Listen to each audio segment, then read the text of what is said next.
안녕하십니까. 천국의 문을 여는 유일한 열쇠 말씀이라는 제목으로 본문 말씀 호세아 14장 1절에서 3절 말씀을 가지고 증거하도록 하겠습니다. 이스라엘아, 내 하나님 여호와께로 돌아오라. 내가 불의함으로 말미암아 엎드러졌느니라.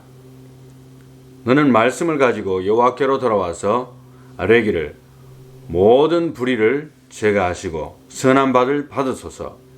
우리가 수송아지를 대신하여 입술의 열매를 주께 드리리이다. 우리가 아수르의 구원을 의지하지 아니하며 말을 타지 아니하며 다시는 우리의 손으로 만든 것을 향하여 너희는 우리의 신이라 하지 아니하오리니 이는 고아가 주로 말미암아 긍휼을 얻음이니이다 할지니라. 아멘. 호세아서에서 나타난 하나님의 마음을 생각하면서 오늘 호세아서를 마감하고자 합니다.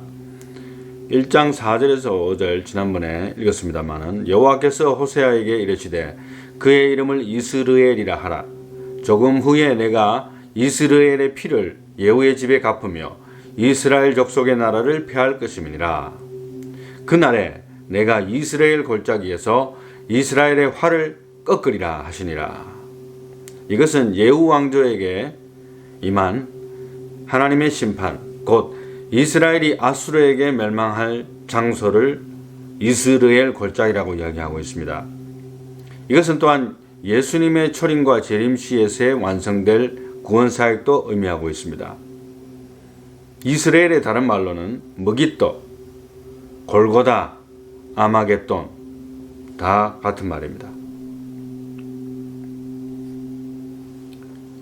그런데 왜 하필이면 하나님은 이 특정한 이스라엘에서 하나님의 시작과 끝을 보고자 하시는가 하는 질문을 던지면서 우리가 하나님의 사역이 어떤 식으로 펼쳐지는가를 생각하면서 본문을 생각하도록 하겠습니다. 반복적인 이야기입니다만은 심판의 원인은 항상 하나님이 아니라 나의 죄 때문입니다. 1장 6절에 호세아서 1장 6절에 고멜이 또 임신하여 딸을 낳음에 여호와께서 호세아에게 이르시되 그의 이름을 로루하마라 하라.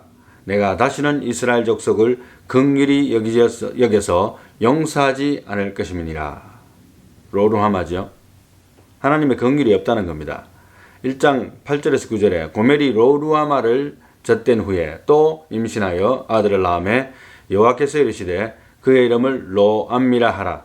너희는 내 백성이 아니요 나는 너희 하나님이 되지 아니할 것임이니라.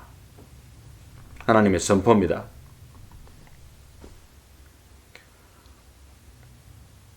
(2015년도) 워싱턴 포스트에 나오는 아티클에 보면은 오바마 on same-sex marriage ruling. We have made our union a little more perfect. 이러한 오바마의 코멘트를 있으면서 오바마가 same-sex marriage, 동성 결혼에 대해서 지지하는 것을 선언을 합니다.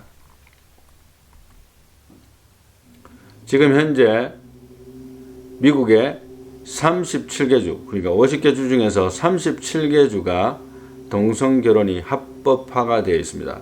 우리가 살고 있는 워싱턴 스테이트도 예외는 아닙니다. 동성 결혼이 합법적입니다. 이것은 하나님 앞에서는 죄악이죠. 미국이 왜 이렇게 힘들까라고 생각하기 전에 왜 이렇게 힘들게 되었을까라고 생각하는 것이 또 중요합니다. 거기에 따라서 회개가 있어야 되겠고 또 고칠 것은 고쳐야 되기 때문입니다. 오늘 우리 호세아서에서 이렇게 하나님의 마음을 읽어보기를 원하는데 하나님은 왜 계속 번복의 번복을 거듭하시는가? 2장 1절입니다. 너희 형제에게는 암미라 하고 너희 자매에게는 루하마라 하라. 1장에서는 계속 후려치셨는데 다시 2장에서는 암미와 루하마라고 이야기합니다. 암미 vs 로암미는 You are not my people and I am not your God이니까 암미는 You are my people and I am your God입니다. 나는 너의 하나님이고 너희는 나의 백성이라는 겁니다. 아울러서 루하마 vs 로루하마. 로루하마는 I will no longer have compassion on the house of Israel, that I would ever forgive them. 더 이상 이스라엘에게 열정과 연민의 정을 가지지 아니하고 용서하지 않겠다던 하나님이 루하마, 이제는 용서하고 연민의 정을 가지겠다는 겁니다.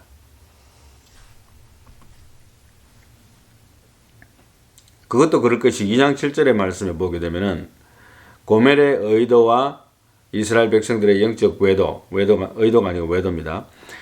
고멜의 외도를 형통하지 못하게 방해하시는 하나님의 내용이 나옵니다. 참 재밌는 내용이에요. 그가 그 사랑하는 자를 따라갈지라도 미치지 못하며 그들을 찾을지라도 만나지 못할 것이라. 그제야 그가 이르기를 내가 본 남편에게로 돌아가리니 그때의 내 형편이 지금보다 나았음이라 하리라. 아멘. 고멜이 바람을 피워서 다른 남자에게 가고 있지만은 결코 그것이 형통하지 못한 상황에서 부딪히게 됩니다. 그러니까 이제는 원래 본 남편이 생각이 나게 되는 거죠. 이것이 하나님의 방해 공작입니다. 하나님은 하나님의 백성들이 자기 길로 갈 때에 온갖 수단을 다 동원해서 방해를 하십니다. 하나님의 방해 공작은 그 무엇이냐 하면은 하나님의 은혜와 사랑입니다. 2장 8절에서 11절 말씀에 곡식과 새 포도주와 기름은 내가 그에게 준 것이요 그들이 바알을 위하여 쓴 은과 금도 내가 그에게 더 준 것이여늘 그가 알지 못하도다. 그러므로 내가 내 곡식을 그것이 익을 계절에 도로 찾으며 내가 내 새 포도주를 그것이 맛들 시기에 도로 찾으며 또 그들이 발거벗은 몸을 가릴 내 양털과 내 삶을 빼앗으리라. 이제 내가 그 수치를 그 사랑하는 자의 눈앞에 드러내리니 그를 내 손에서 건져낼 사람이 없으리라. 내가 그의 모든 희락과 절기와 월삭과 안식일과 모든 명절을 폐하겠고 그가 전에 이르기를 이것은 나의 사랑하는 자들이 내게 준 것이라 하던 그 포도나무와 무화과나무를 거칠게 하여 숯불과 들짐승에게 먹히게 하리라. 하나님께서는 이스라엘 백성들이 어렵게 되는 상황을 조장하심으로 말미암아 그들이 깨닫게 되기를 원하시는 겁니다.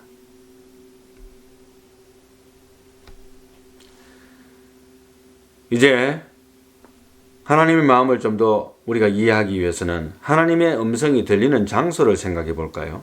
이것은 거친 들과 아골골짝입니다. 2장 14절에서 15절 말씀에 그러므로 보라 내가 그를 타일러 거친 들로 데리고 가서 말로 위로하고 거기서 비로소 그의 포도원을 그에게 주고 아골골짜기로 소망의 문을 삼아주리니 그가 거기서 응대하기를 어렸을 때와 애굽 땅에서 올라오던 날과 같이 하리라. I will allure her, bring her into the wilderness. 거친 들로 그를 데리고 간다는 겁니다. 이스라엘 백성들을. And speak kindly to her. 아주 친절하게 말을 한다는 겁니다. I will give her her vineyard from there. 거기 거친 들에서 포도원에 그에게 속한 포도원을 준다는 것입니다. The valley of Achor as a door of hope, and she will sing there. 아골 골짜기를 소망의 문으로 삼아 주신다. 죽음의 문인데 그죠? 죽음의 골짜기인데 거기에서 소망이 일어난대요. 왜냐하면은 거기에서 하나님의 주시는 그 회복을 맛보는 장소가 바로 그곳입니다. 편안한 궁궐도 아니고 편안한 교회도 아니고 회당도 아니고 거친 들에서 포도원을 인수받습니다. 그리고 그 아골 골짜기가 곧 소망의 문이 되고 And she will sing there as in the day of her youth. 젊었을 때 결혼식 할 때처럼 거기에서 노래를 부르게 된다는 것입니다. 그러니까 이 애굽 땅에서 올라오던 날과 같이 출애굽할 때와 같이 노래하게 된다는 것입니다. 하나님의 그 심판의 장소가 곧 회복의 장소입니다. 거기에서 하나님의 음성이 들린다는 것입니다. 이것이 바로 하나님이 음성을 전달하는 방식입니다. 그전에는 귀에 안 들리죠. 호세아서 3장 1절에서 5절입니다. 여호와께서 내게 이르시되 이스라엘 자손이 다른 신을 섬기고 건 포도 과자를 즐길지라도 여호와가 그들을 어떻게 하나니? 사랑하나니 너는 또 가서 타인의 사랑을 받아 음녀가 된 그 여자를 사랑하라 하시기로. 호세아의 아내 고멜이 원래 그 본색대로 역시 또 딴 곳으로 갔기 때문에 이제 기다리는 수밖에 없는데 하나님이 데려오라고 했기 때문에 호세아가 출동합니다. 내가 은 15개와 보리 한 호멜 반으로 나를 위하여 그를 사고 그에게 이르기를 너는 많은 날 동안 나와 함께 지내고 음행하지 말며 다른 남자를 따르지 말라. 나도 내게 그리하리라 하였노라.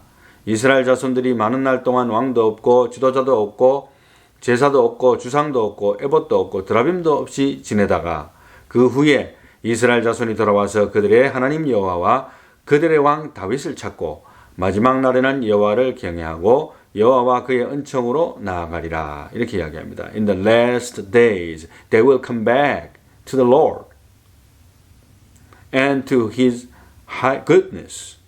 그의 선하심을 의지해서 나오게 된답니다. 결국에는 마지막 날에 in the last days. 결국 그렇게 될 걸 왜 나갔느냐는 것입니다.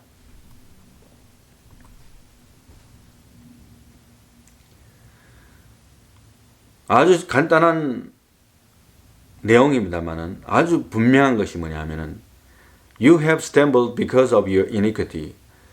네가 넘어진 것은 너의 죄 때문이라는 것입니다. 이것이 하나님께서 우리에게 항상 말씀하시는 것이죠. 14장 1절 말씀에 이스라엘아 내 하나님 여호와께로 돌아오라. 내가 불의함으로 말미암아 엎드러졌느니라. 결국에는 너의 죄 때문이라는 거예요. 네 조상 죄도 아니고 네 아버지 죄도 아니고 지난번에 이야기했죠. 아비가 아들의 죄를 아들이 또 아비의 죄를 담당하지 아니할 것이라고 말씀하셨습니다. 그러므로 너의 죄 때문에 네가 넘어졌다는 겁니다. 이것은 13장 1절에 나오는 내용에서 한번 살펴볼 수 있는데 에브라임의 쇠락에 대한 이야기가 나옵니다. 에브라임이 말을 하면 사람들이 떨었도다. 그가 이스라엘 중에서 자기를 높이더니 바알로 말미암아 범죄함으로 망하였거늘. 잘 나가던 에브라임이 계속적으로 승승장구할 수 있을 텐데도 그렇지 못한 이유가 교만했고 그리고 바알을 숭배하게 됩니다. 하나님은 눈에 안 보이니까 자꾸 말하지 말라는 거예요. 눈에 좀 보여달라는 거예요. 오늘날도 성도들 가운데서 뭔가 보여줘야만 뭔가 나타나는 게 있어야만 하나님을 믿겠다고 하시는 분들이 있는데 그런 분들은 상당히 시험 들기 쉬워요. 하나님이 잠잠하실 때는 끝까지 잠잠합니다. 신앙생활 오래 하신 분들 제가 무슨 말을 하는지 좀 짐작을 하실 겁니다. 이제 마태복음 1장 1절에서 2절에 가면서 우리가 족보를 한번 살펴보기를 원하는데 아브라함과 다윗의 자손 예수 그리스도의 계보라. 아브라함이 이삭을 낳고 이삭은 야곱을 낳고 야곱은 유다와 그의 형제들을 낳고 여기에서도 우리가 알지만 하나님의 계보와 축복의 순서는 육신의 혈통에만 달려있는 게 아니에요. 물론 하나님이 그것을 선택을 합니다.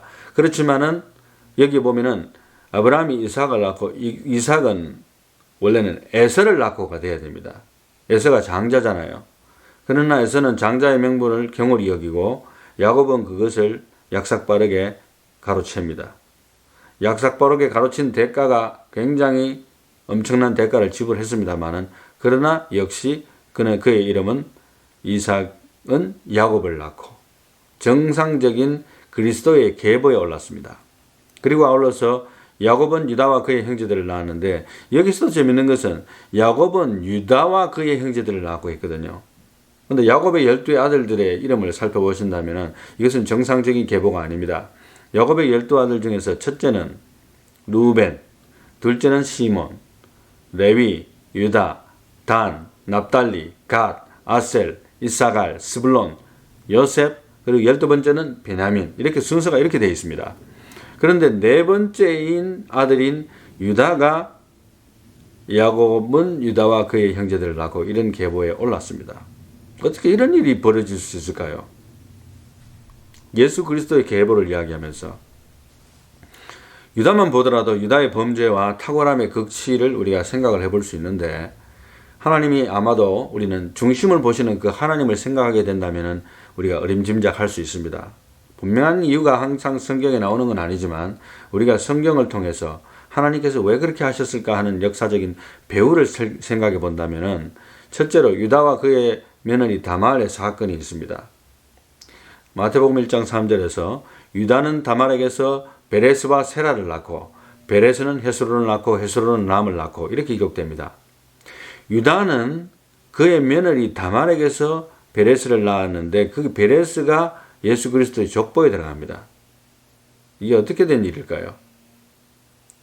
유다가 사실은 그의 며느리에게 약속을 지키지 않았죠. 자기의 큰아들이 죽고 둘째 아들이 또 땅에 설정을 해서 죽고 하나님이 미워하시니까 그때 당시에 결혼과 이스라엘의 풍습에는 그 형제가 대를 물리지 못하면 또 다른 형제가 대를 물릴 수 있도록 자식을 낳을 수 있도록 해줘야 되는데 이제 마지막 어린아이를 놔두고는 얘가 클 때까지 넌 가 있어라.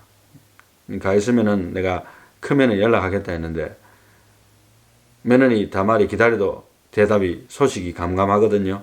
그러니까 창녀로 변장해가지고 결국에는 유다를 유혹해서 유다에게서 자식을 가집니다.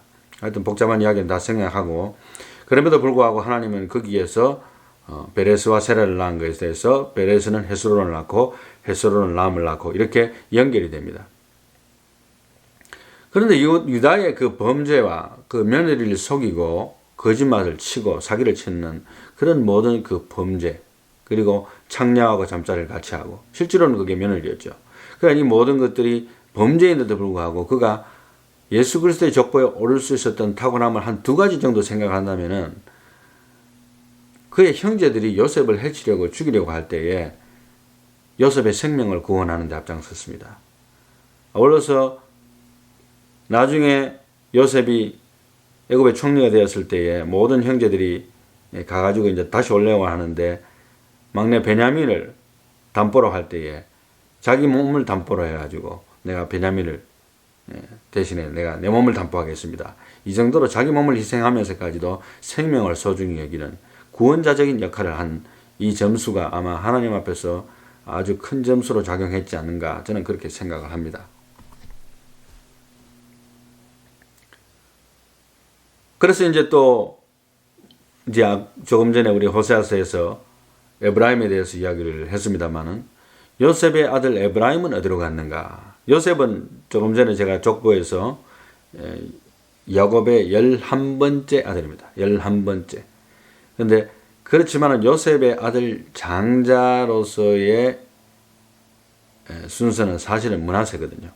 첫째는 므낫세, 둘째는 에브라임입니다.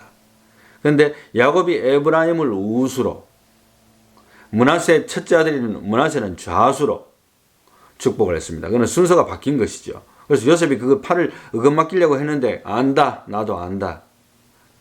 작은 자가 큰 자를 지배하고 큰 자가 작은 자를 섬겨야 되는 것을 이야기를 합니다.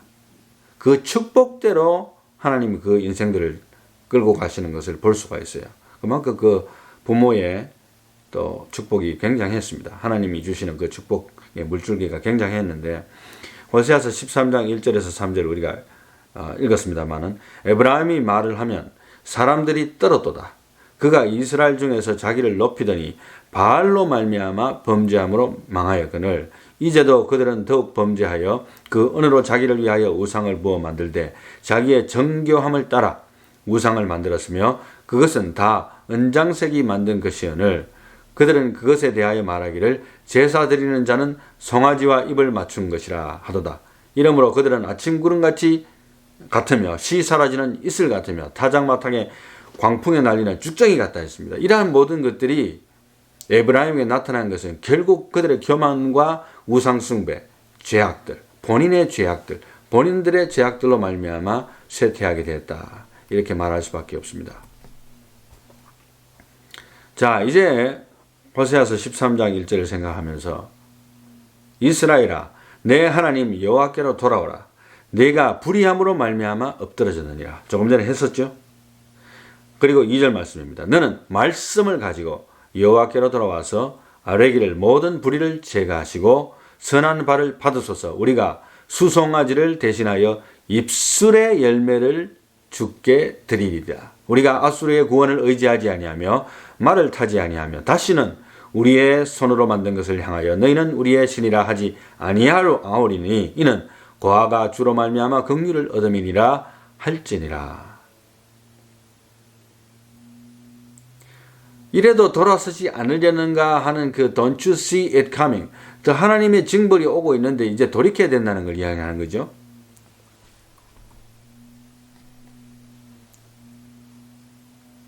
이제 다시 14장 2절에 좀 집중을 해서 생각을 해보겠습니다. 너는 말씀을 가지고 여호와께로 돌아와서 아뢰기를 모든 불의를 제거하시고 선한 바를 받으소서. 우리가 수송아지를 대신하여 입술의 열매를 드리리이다. 예수님의 초림을 통한 구원사역의 완성의 모습이 나타나고 있습니다. 여러분, 요한복음의 주제를 여러 가지 생각할 수 있겠습니다만 두 가지 정도로 들려면 저는 이렇게 말씀드리고 싶어요. 첫째는 말씀이신 그리스도, 둘째는 참 하나님이요 참 사람이신 그리스도. 주목하고자 하는 것은 첫 번째 말씀이신 그리스도라는 주제입니다. 요한복음 1장 14절 말씀에 말씀이 육신이 되어 우리 가운데 거하심에 우리가 그의 영광을 보니 아버지의 독생자의 영광이요 은혜와 진리가 충만하더라. 아멘. 말씀이 육신이 됐다는 거예요. 예수의 초림을 통해서 구원 사역이 완성되었는데 역시 호세아 14장 2절에도 그것과 연관되는 말씀을 주십니다. 너는 말씀을 갖고 오라는 겁니다. 무슨 말씀이에요 이게? 양과 소를 가지고 와서 피를 내가 제사를 드려야 될 텐데 그걸 하지 아니하고 너는 말씀을 가지고 오라는 거예요. 그리고 입술의 열매를 주께 드리리라고 고백하라는 거예요. 이게 무슨 말이냐?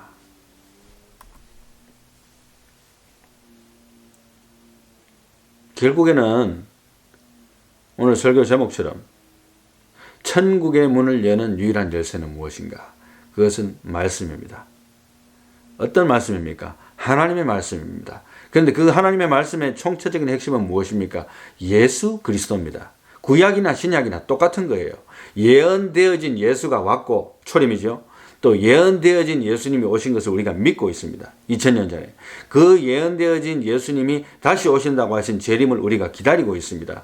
역시 예수로 시작해서 예수로 끝나는 것이 하나님의 말씀의 핵심입니다. 이것이 신구약의 총체적인 핵심이에요. 제가 그런데 왜 제목을 천국의 문을 여는 열쇠라, 유일한 열쇠라고 잡았는 줄 아십니까? 예수 믿는 사람들도요, 가끔 가다가는 내가 하나님 앞에 지금 주님이 오시면은 내가 지금 회개하지도 못한 게 많은데 내가 천국에 갈 수 있을까? 이러한 이상한 생각들을 많이 가지고 있는 것 같아요. 14장 2절입니다. Take words with you and return to the Lord. 무엇을 가지고 오라 했습니까? 네가 했는 행실을 갖고 오라고 했는 게 아니에요.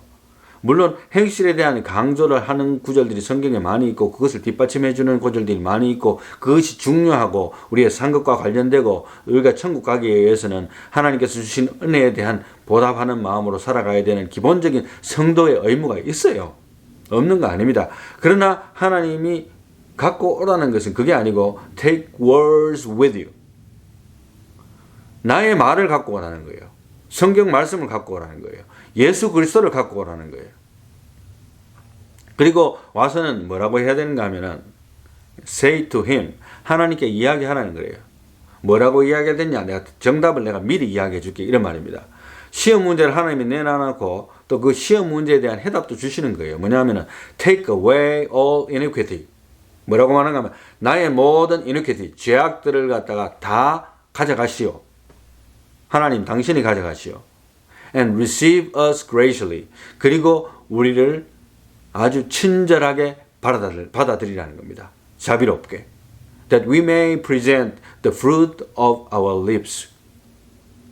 우리가 가지고 있는 것이라고는 이 입 밖에 살아난 게 없습니다는 거예요. 보통 사람들 말만 하고 행동 안 하는 사람들 보고 뭐라 합니까? 그 입만 살았다 하잖아요. 입만 살았다. 그죠? 그리스도인들 입만 살았다. 그 사람은 물에 빠지면 입만 동동 뜬다. 뭐 이런 말 하잖아요. 그러나 궁극적으로는 하나님 앞에 우리가 내세울 건 그거밖에 없어요. 내가 입으로 주님 앞에 내세울 거, 신앙을 고백하는 것인데 로마서 10장 9절에서 10절입니다. 네가 만일 내 입으로 예수를 주로 시인하며 또 하나님께서 그를 죽은 자 가운데서 살리신 것을 내 마음에 믿으면 구원을 얻으리니. 할렐루야. 사람이 마음으로 믿어 의에 이르고 입으로 시인하여 구원에 이르느니. 이것은 굉장한 반격입니다. 안 믿는 자들이 도저히 용납할 수 없는, 수많은 돌을 닦는 도인들이 용납할 수 없는 반격입니다. 말씀 갖고 와가 하나님 앞에 말씀 보따리 턱 던지면서 내가 예수 믿지 않습니까? 이제 내 죄를 가져가시고 나를 자비로 받아주시옵소서. 당당하게 그것도 please 하지도 않고 take away all iniquity and receive us graciously. 나의 입술의 모든 말과 나의 마음의 묵상이 주께 연락되기를 원하네. 말씀이신 그리스도, 그가 하나면 충분합니다. 천국의 문을 여는 유일한 열쇠, 예수 그리스도, 그분 한 분이면 충분합니다. 예수 안에서 자유와 평강을 누리는 저와 여러분들이 다 되시기를 바랍니다. 아멘. 이제 기도하겠습니다.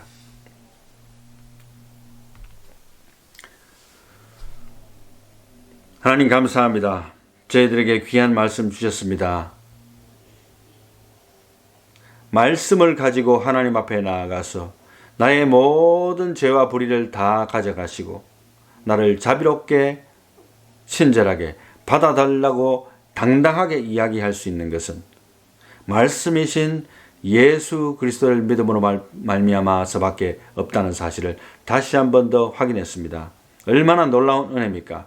이 은혜를 받은 자로서 마지막 때에 주님 오실 때까지 참으로 슬기로운 다섯 처녀처럼 기름을 준비하며 기도하며 하나님께 영광 돌리며 살아가는 저와 모든 성도들이 되기를 주님 축복해 주시옵소서. 저희들의 삶을 주님께 온전히 드리는 삶을 살아갈 수 있는 성도들이 되도록 은혜를 베풀어 주옵소서. 감사하고 예수님 이름으로 기도하옵나이다. 아멘.